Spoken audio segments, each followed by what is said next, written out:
La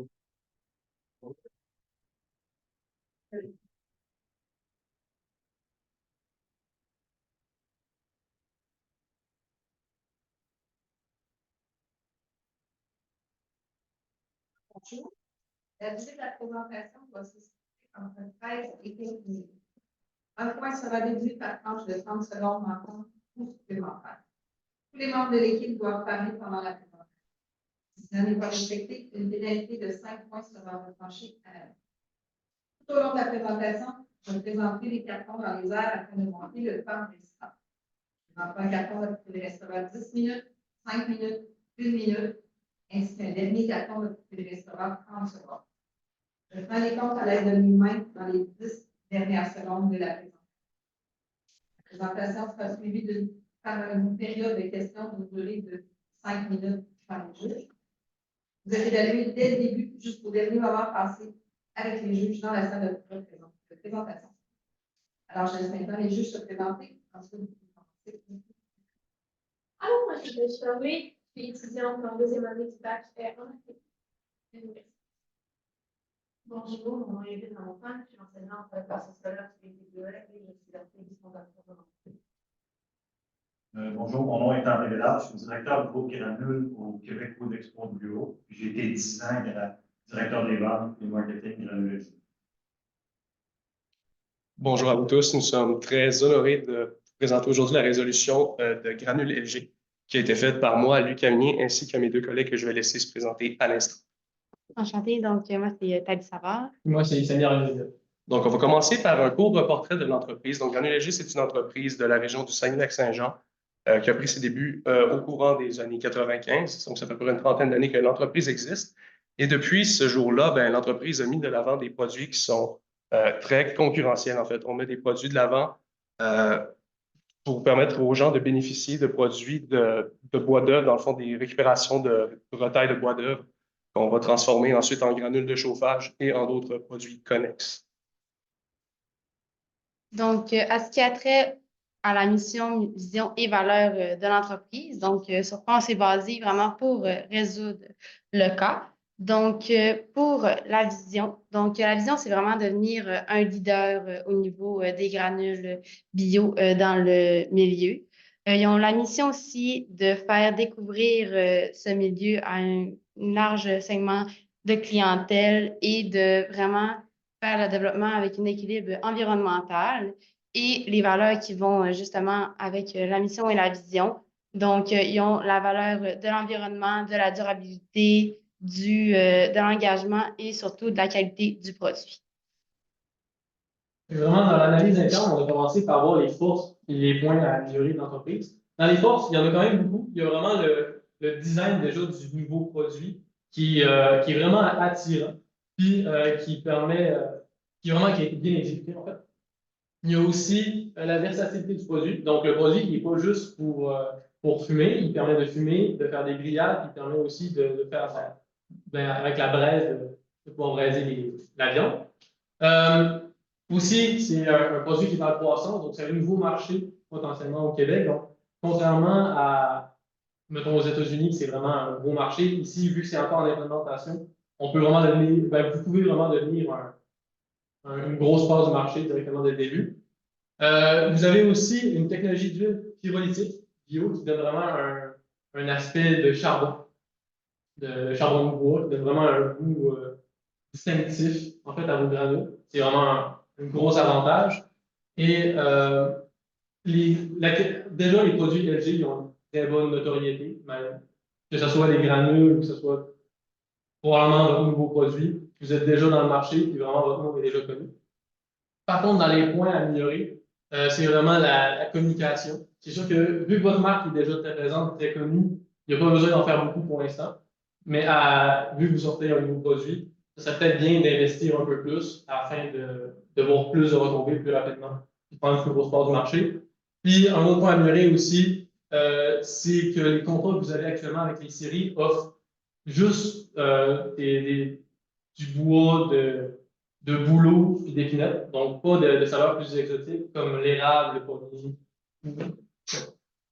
Donc, du côté maintenant, plus de l'analyse externe, donc de toutes les interactions qui sont à l'extérieur de l'entreprise, on a des opportunités qu'on a saisies, notamment que le marché est en grande expansion. Donc, autant le marché de découverte, en fond, découverte alimentaire, mais aussi des poêles, dans le fond, des barbecues au granule, et qu'aussi la possibilité de faire du barbecue 4 saisons par année. Au Québec, on peut en faire l'hiver aussi. C'est sûr que c'est un peu moins facile, ben, c'est un peu moins intéressant d'en faire l'hiver, mais il y a certains gens qui sont très amateurs qui s'adonnent à cette activité-là, surtout l'hiver, parce qu'il y a un certain plaisir avec les odeurs et tout. Ensuite, il y a le comportement des consommateurs qui est enclin à l'achat local. Parce que, comme on a dit, c'est une entreprise du Québec, donc les consommateurs ont dans l'esprit, pour la plupart, d'encourager les produits qui sont d'abord québécois avant d'acheter des produits qui seraient de peut-être d'une moindre qualité ou qui proviennent d'un pays étranger. Des menaces potentielles qu'on a identifiées, c'est que la culture, comme je disais,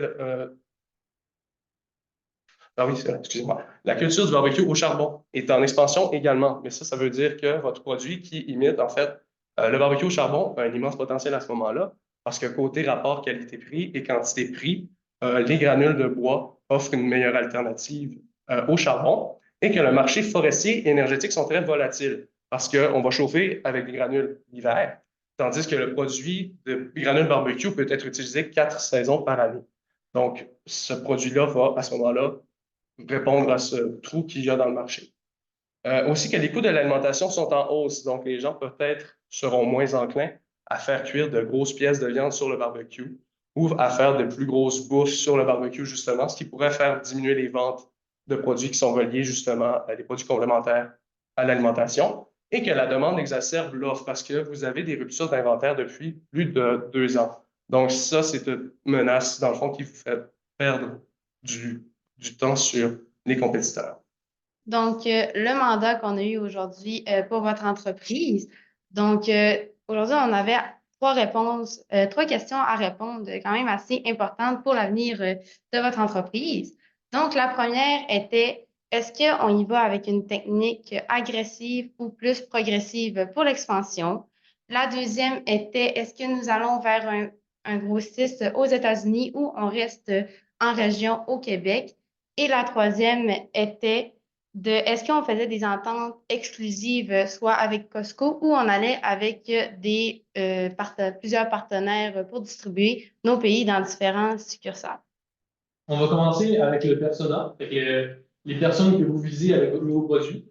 On a mis dans l'âge environ 25 à 50 ans, donc à partir du moment où ça commence à faire des barbecues, tout en restant dans une tranche d'âge où les personnes sont quand même intéressées par l'environnement, par le local, par peut-être les saveurs, puis des trucs qui sont nouveaux. Aussi, on s'est mis principalement masculin. On sait qu'il y a beaucoup de femmes qui font du barbecue, mais ça reste quand même que c'est masculin d'avoir un gros barbecue, mettre sa grosse pièce de viande. Puis aussi dans la localisation, principalement des banlieues, en campagne, en région, parce que dans un 3,5 à Montréal, c'est plus dur d'avoir un barbecue. Comportement d'achat régulier, donc une fois que la poche est vide, on en rachète. Si les aiment la saveur, ils ne vont pas hésiter à racheter votre produit, ça c'est sûr.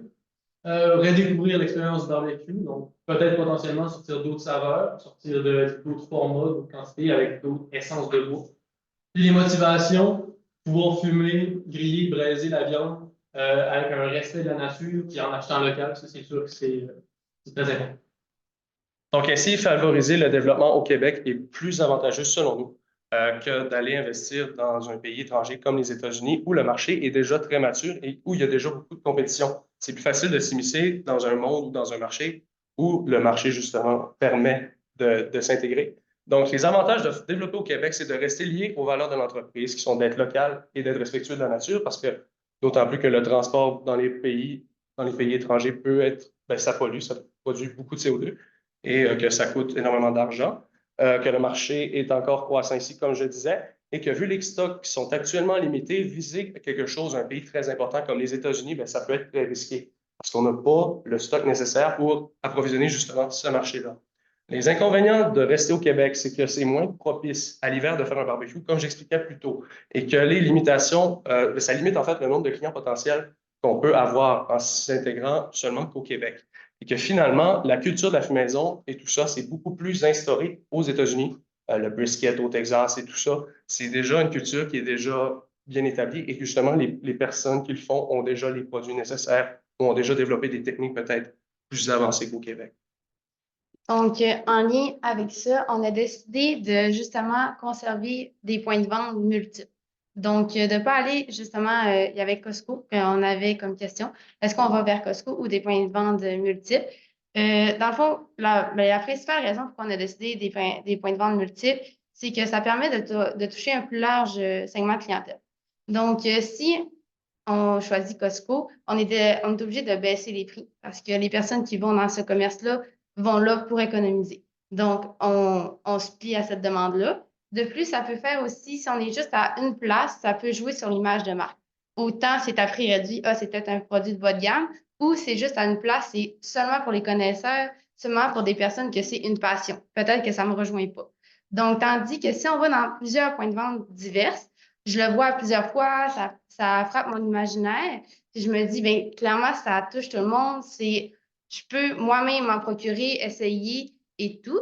Puis, par la suite, ça va aussi rejoindre les valeurs de l'entreprise, qu'est-ce qui guide ses décisions. Donc, d'être local, de favoriser aussi l'économie ici. Tandis que si on va avec Costco, ben, c'est vraiment plus des visions d'ouverture de marché. Donc, ça peut être un inconvénient. Donc, de rester ici, justement, c'est vraiment ben, avec notre stratégie de vraiment focaliser sur le Québec, vu que, comme Lucas a dit, c'est un marché en croissance. Donc, on pense que c'est mieux d'aller là que justement aller plus grand, puis peut-être qu'on ne soit pas capable de faire notre place dans le marché.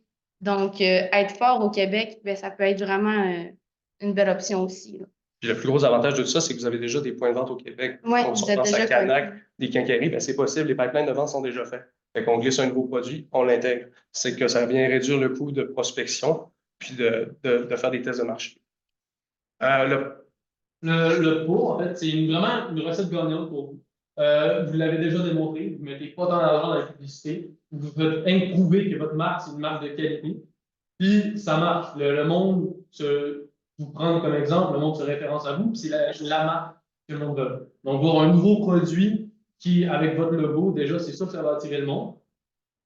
Après, c'est sûr que c'est beaucoup moins d'investissement que de faire du push et d'essayer d'en mettre partout le plus possible, de donner des échantillons.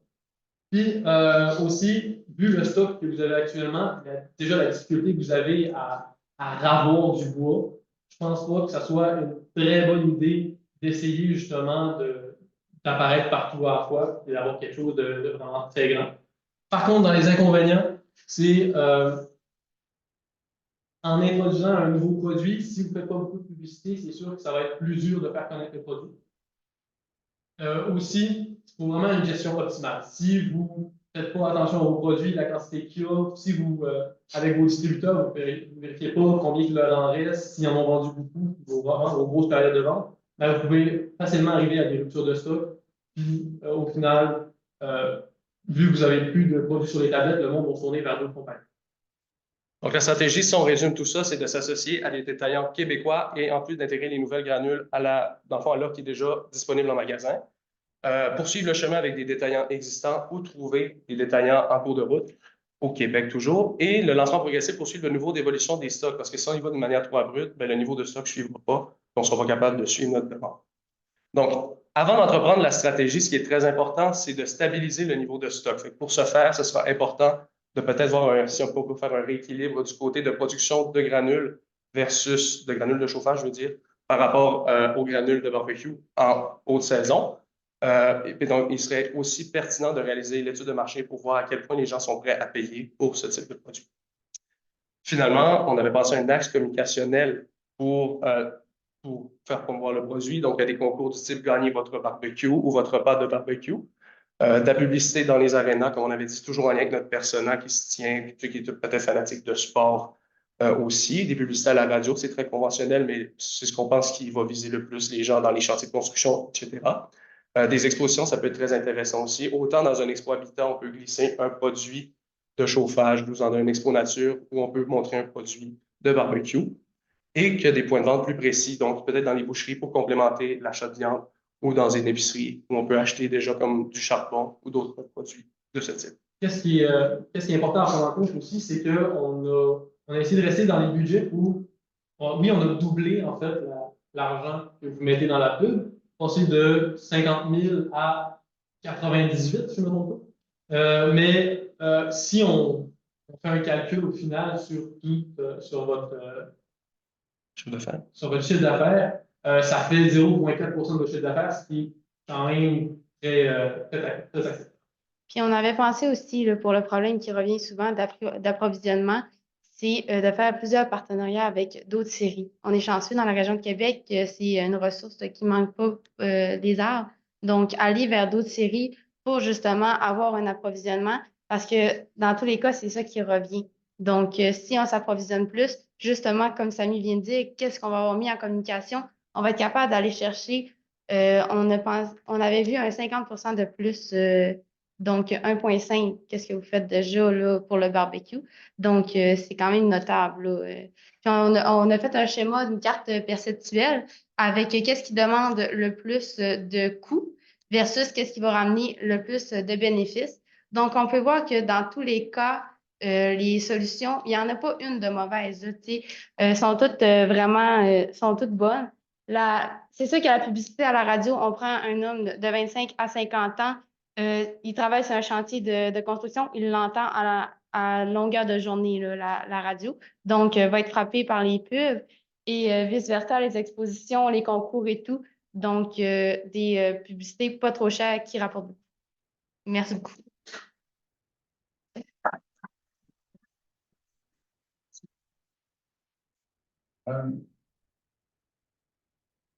Je me suis senti à l'aise à un moment donné, là, je ne sais pas lequel des trois, là, 25 millions de chiffre d'affaires.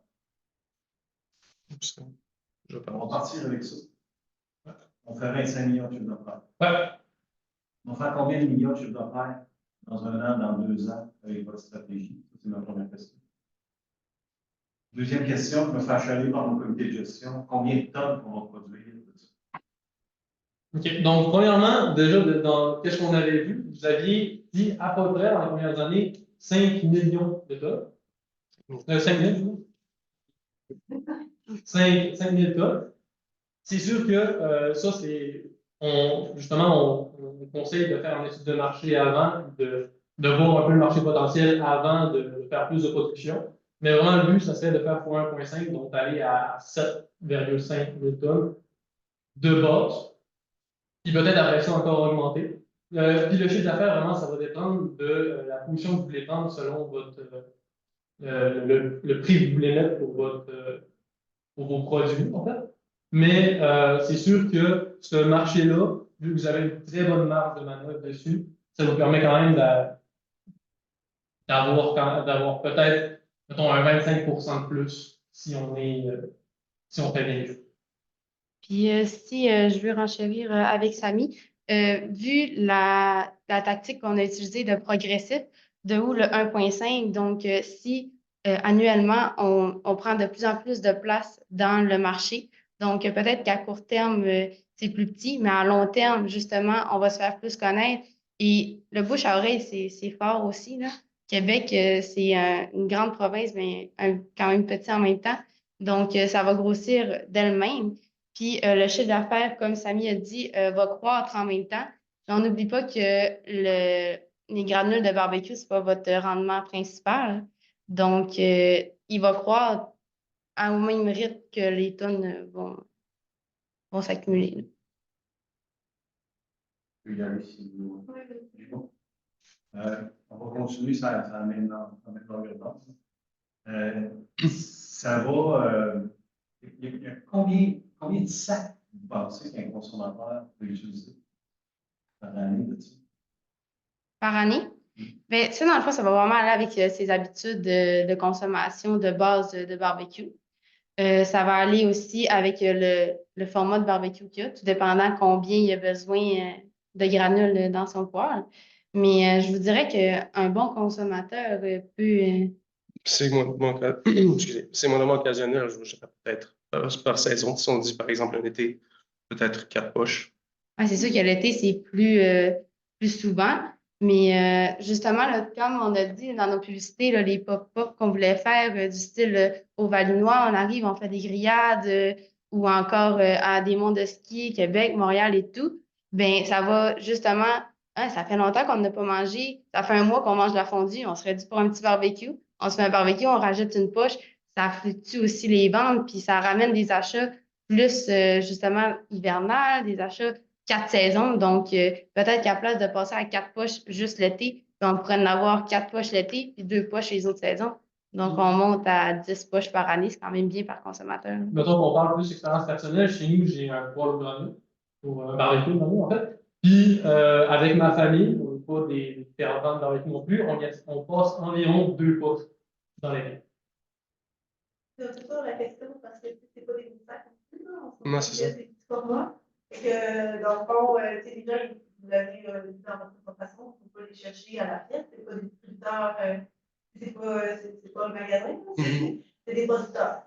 Donc, ça arrive à quelque part, puis là, les gens vont les chercher là. Donc, ça prend le quelque part pour les acheter, vous les quincailleries. Exact. Mais tu sais, c'est ça, c'est que vous achetez, tu sais, les quincailleries, elles font ça actuellement en santé. C'est plus la question. Je pense à savoir quelle quantité vous voulez vendre, puis tu sais, un carnac de saumon ou des choses comme ça, ben, il va acheter quoi, il va vendre. Oui, je vends des canons, 30 tonnes, à 65 sacs, ça fait que c'est ça que je vends. Moi, je ne vends pas des sacs, je vends des tonnes. Fait que c'est pour ça que l'objectif, j'essaie de voir, j'essaie de gérer un peu, on s'en va vers quoi. Je comprends que tantôt c'était 7500, ça serait ça l'objectif. Dans combien de temps ça, ça coûte? Dans combien d'années? Ça serait, dans le fond, il y aurait la première année, ça serait vraiment plus étude de marché. Deuxième année, ça serait l'implantement de justement tout ce qu'on avait. Puis rééquilibrer les stocks en premier aussi pour pouvoir suffire à la demande. Merci. Merci beaucoup. Merci à vous.